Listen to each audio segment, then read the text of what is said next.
अस्सलामुअलैकुम friends, channel teach me technically में खुश आमदीद। मैं मोहम्मद ज़ैन अंजुम पाकिस्तान के शहर लाहौर से आज इस वीडियो को रिकॉर्ड कर रहा हूँ और आज की इस वीडियो में हम जिस टॉपिक पे बात करने वाले हैं वो है 2D अरेज। बेसिकली हम मल्टीपल डायमेंशनल अरेज को डिस्कस करेंगे, जिसके अंदर ख़ास तौर पर हम जिस अरे को डिस्कस करने वाले हैं वो है 2D अरे। ठीक है, इसके अलावा हम मल्टीपल डायमेंशनल अरेज को भी डिस्कस करेंगे कि आखिर हम किस तरह से मल्टीपल डायमेंशनल अरेज बना सकते हैं।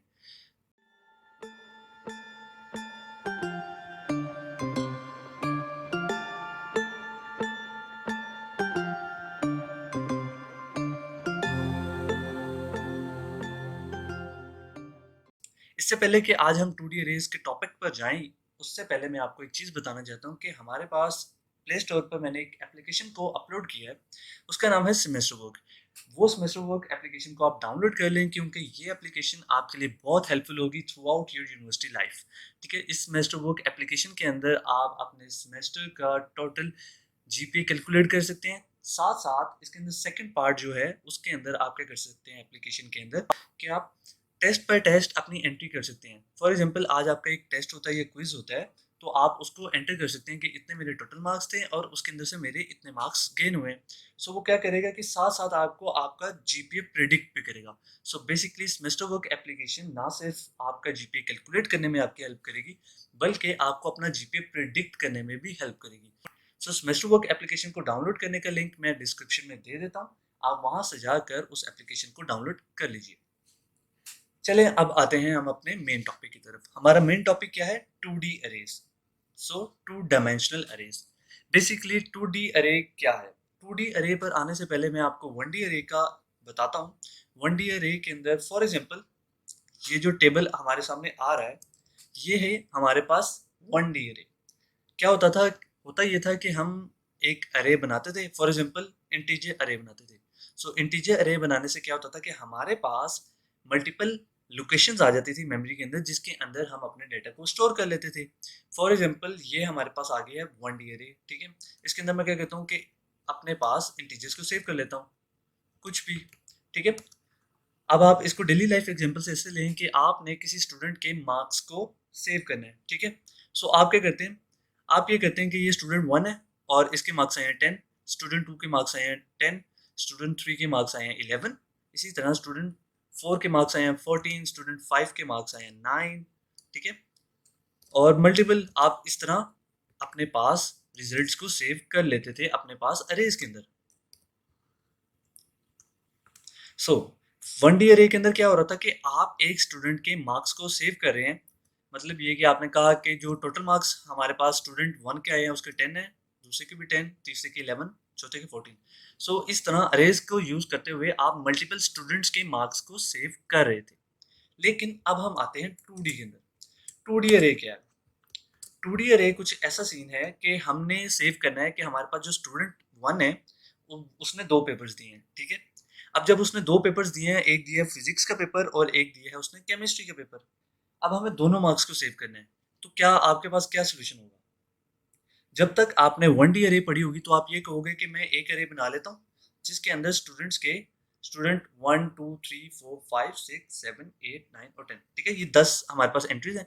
सो आपने क्या कहा कि मैं 10 साइज की एक अरे बना लेता हूँ, उसके अंदर मेरे पास ये सारा केमिस्ट्री के मार्क्स हैं। ठीक है, इसी तरह मैं कॉपी कर लूंगा, एक और अरे बना लूंगा 1D अरे, और उसके अंदर मार्क्स सेव कर लूंगा जिसके अंदर फिजिक्स के मार्क्स पड़े होंगे। तो एक अरे को मैं नाम दे दूंगा केमिस्ट्री अरे और एक अरे को मैं नाम दे दूंगा फिजिक्स मार्क्स अरे। ठीक है, सो इस तरह आप दो 1D अरेज को बनाएंगे और काम कर लेंगे। लेकिन यही काम अगर आप 2D अरे बनाकर करेंगे तो आपके लिए ज़्यादा हेल्पफुल होगा और बहुत आसानी से होगा। वो कैसे?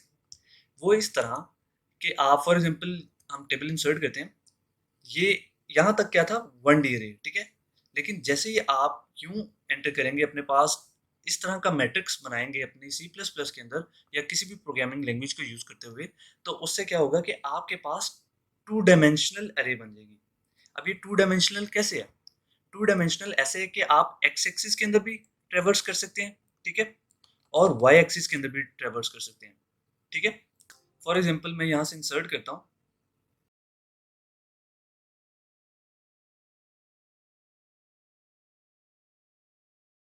ये जो आपके सामने टेबल शो हो रहा है, इसके अंदर हमारे पास रोज हैं 8 और कॉलम्स हैं 10। तो ये बन जाएगा आपके पास 8 क्रॉस 10 का मैट्रिक्स, ठीक है। लेकिन ये मैट्रिक्स आपके पास 2D अरे है। इसको हम 2D अरे क्यों कह रहे हैं? हम इसको 2D अरे इस वजह से कह रहे हैं क्योंकि हम इसके अंदर दो डायमेंशनल के अंदर मूव कर सकते हैं। Number one dimension is x axis. So आप एक्स एक्सिस के अंदर मतलब कॉलम्स के अंदर ट्रेवर्स कर सकते हैं। इसी तरह आप ट्रेवर्स कर सकते हैं वाई एक्सिस के अंदर। सो आप रोज के अंदर ट्रेवर्स कर सकते हैं। ये वाली पोजीशन हमारे पास होगी 0 0, ये होगी 0 1, 0 2, 0 3, और इस तरह ये पोजीशन होगी 1 0, 2 0, 3 0, 4 0, 5 0, 6 0 और 7 0, ठीक है। हमारे पास यहाँ से जो इनिशियल मैट्रिक्स बन रहा है वो होगा 0 0, और फाइनल हमारे पास ये मैट्रिक्स है, ये है 7 क्रॉस 10 का मैट्रिक्स है।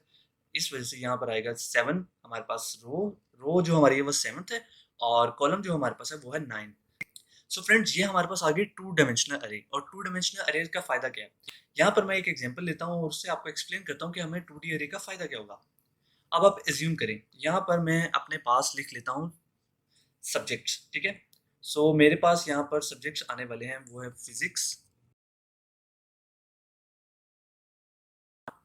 सो ये हमने अपने पास सब्जेक्ट्स बना लिए।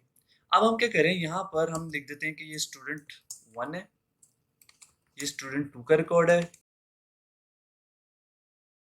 सो ये हमने 9 स्टूडेंट्स का अपने पास रिकॉर्ड सेव करना था। हमारे पास ये एक सिचुएशन आई थी, और हमने क्या करना था, हमने अपने पास सब्जेक्ट वाइज उनके स्कोर्स को सेव करना था। तो अगर हम सिंगल अरे का इस्तेमाल कर रहे होंगे 1D अरे का, तो आप क्या करने वाले थे? आप ये करने वाले थे कि फिजिक्स के लिए एक अलग अरे बनाते, केमिस्ट्री के लिए अलग बनाते, कंप्यूटर के लिए अलग, मैथ के लिए अलग, इंग्लिश के लिए अलग। लेकिन अगर आप टू डायमेंशनल अरे को इस्तेमाल करेंगे तो उससे क्या होगा कि आप मल्टीपल रोज और मल्टीपल कॉलम्स के लिए एक ही अरे बनाएंगे, और उस एक ही अरे के अंदर से डाटा को गेट कर लेंगे। अब आप ये देखें कि अगर आपने स्टूडेंट 1 के मार्क्स सेव करवाने हैं, तो आप क्या करेंगे कि सिंपली एक 2D अरे के अंदर जाएंगे, इस कॉलम और रो की मदद से आप सेल को एक्सेस करेंगे और उसके अंदर वैल्यूज को सेव कर देंगे, ठीक है। सो ये हम किसी भी एक स्टूडेंट 1 के मार्क्स को एंटर कर रहे हैं। फॉर एग्जाम्पल, स्टूडेंट 1 के मार्क्स इस तरह हैं, और अगर आपने सेम स्टूडेंट 2 के मार्क्स भी एंटर करवाने होंगे तो आप यहाँ पर एंटर कर देंगे। सो आप देख सकते हैं कि 2D अरे को इस्तेमाल करके आपका काम बहुत आसान हो गया है। आपको मल्टीपल अरेज बनाने की जरूरत नहीं पड़ी, आपने सिंगल वन 2D अरे को इस्तेमाल करते हुए अपना टोटल काम कर लिया। इसकी मजीद एग्जांपल्स के अंदर आप ये देख सकते हैं कि फॉर एग्जांपल आपने मैट्रिक्स मल्टीप्लिकेशन करनी है, या मैट्रिक्स पर कोई ऑपरेशन परफॉर्म करना है, तो आप उनको कैसे सेव करेंगे? मैट्रिक्स को, मैट्रिक्स को सेव करने के लिए क्या आप 1D अरेज को यूज करेंगे? नहीं, आप एक 2D अरे बनाएंगे, ठीक है, और मैट्रिक्स के अंदर वैल्यूज को असाइन कर देंगे। फॉर एग्जांपल 0 1 2 कुछ भी आप वैल्यूज एंटर करवा देंगे मैट्रिक्स के अंदर, दो मैट्रिक्स लेंगे और उसकी मल्टीप्लिकेशन कर देंगे। सो 2D अरे आपको बहुत हेल्पफुल होगी अगर आपने मैट्रिक्स को डील करना है। इसी तरह आपने, जैसे मैंने आपको बताया कि आपने टेबल्स के अंदर डाटा सेव करना है, तो उसके अंदर भी आपको 2D अरे काम आएगी।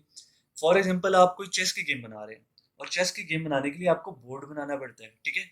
सो बोर्ड बनाने के लिए वो भी आप 2D अरे के अंदर बना लेंगे, क्योंकि टू डायमेंशनल बोर्ड बनेगा, तो इसलिए आप 2D अरे को बना लेंगे। इसी तरह फर्स्ट सेमेस्टर के अंदर अक्सर हमें जो प्रोजेक्ट मिलता होता है वो होता है स्नेक्स एंड लेडर गेम बनाने का। सो स्नेक्स एंड लेडर गेम का जो बोर्ड बनेगा वो कैसे बनेगा? वो एक्चुअली इस 2D अरे की मदद से बनेगा, ठीक है। इसी तरह अगर आपने टिक टैक टो बनानी है तो वो कैसे बनाएंगे? टिक टैक टो बनाने के लिए भी आपको 2D अरे को ही इस्तेमाल करना है। और आप देख सकते हैं ये हमारे पास टेबल है, और हम इस तरह 3 क्रॉस 3 का मैट्रिक्स बना लेंगे, और ये हमारे पास टिक टैक टो का बोर्ड बन जाएगा, ठीक है। इसकी अभी शेप आपको अच्छी नहीं लग रही होगी, ये देखें, ये अभी आपके पास टिक टैक टो का बोर्ड बन गया। आप इसके अंदर वैल्यू सेव करेंगे, और अपने पास इफ कंडीशंस के थ्रू आप देख लेंगे कि आप कौन सा प्लेयर 1 जीता है या 2 जीता है, या फिर गेम टाई हो गई है, ठीक है। सो जो भी जीता है, आपने बेसिकली जो भी गेम बनानी है, टिक टैक टो बना रहे हैं, स्नेक्स एंड लैडर बना रहे हैं, जो चेस बना रहे हैं, उसके अंदर आपको जो बोर्ड इस्तेमाल हो रहा होगा वो मेनली 2D अरे की इस्तेमाल हो रही होगी, ठीक है। अब आ जाते हैं हम 3 डायमेंशनल अरे या 4 या मल्टीपल डायमेंशनल अरेज पर। सो फॉर एग्जांपल, अगर आपने 3 डायमेंशंस पर काम करना है, आपके पास कोई प्रोग्रामिंग असाइनमेंट आई है, कोई प्रॉब्लम आई है जिसके अंदर आपने 3 डायमेंशंस को लेकर चलना है, तो उसके अंदर आप क्या करेंगे? आप उसके अंदर ये नहीं करेंगे कि 3 अरेज बना लेंगे अपने पास। एक अरे को आप कह देंगे ये एक्स एक्सिस है, एक अरे को कहेंगे वाई एक्सिस है, और एक अरे को कहेंगे आप ये जी एक्सिस है। नहीं, आप 3 डायमेंशनल अरे बना लेंगे। हमें ये प्रोग्रामिंग लैंग्वेजेस बहुत हेल्पफुल करती हैं कि आप मल्टीपल डायमेंशनल अरेज बना सकते हैं, और इससे क्या होगा, अरे आपके पास एक ही होगी, लेकिन उस अरे के खास एलिमेंट जो हैं वो मल्टीपल डायमेंशंस पर फैले होंगे, ठीक है? जैसे आप यहाँ देख सकते हैं कि अगर हमने 2D ली है, तो इसके अंदर क्या है कि आपके पास आप x के अंदर भी मूव कर सकते हैं, आप y के अंदर भी मूव कर सकते हैं। सो इस तरह से आप अपनी वैल्यूज़ को सेव कर सकते हैं। सो ये फ़ायदा है 2D अरेज़ का और मल्टीपल डायमेंशनल अरेज़ बनाने का। आगे जब आप आर्टिफिशियल इंटेलिजेंस की तरफ जाएँगे, तो आप देखेंगे कि आपको मल्टीपल डायमेंशनल अरेज़ बनाने की ज़रूरत पड़ती है। जब आपने क्लस्टरिंग करनी है वगैरह-वगैरह काम करने होंगे, तब आपको मल्टीपल डायमेंशनल अरेज़ बनानी होंगी। तो आप 1D अरे से आपको आगे बढ़ना होगा, ठीक है? सो फ्रेंड्स, ये था आज का लेक्चर जिसके अंदर हमने मेनली डिस्कस किया है 2D अरे को। अब नेक्स्ट लेक्चर के अंदर हम ये देखेंगे कि 2D अरे को हम यूज़ कैसे करेंगे, ठीक है? इसकी प्रोग्रामिंग एग्जांपल करके मैं आपको दिखाऊंगा कि आखिर हमने 2D अरे को यूज़ करना कैसे है। सो फ्रेंड्स, मुझे उम्मीद है आपको आज का लेक्चर समझ आया होगा। मज़ीद वीडियोज़ के लिए चैनल टीच मी टेक्निकली को सब्सक्राइब करें, वीडियो को लाइक करें और अगर आपका कोई भी क्वेश्चन हो तो कमेंट बॉक्स में कमेंट लाजमी करें। Thanks for watching friends.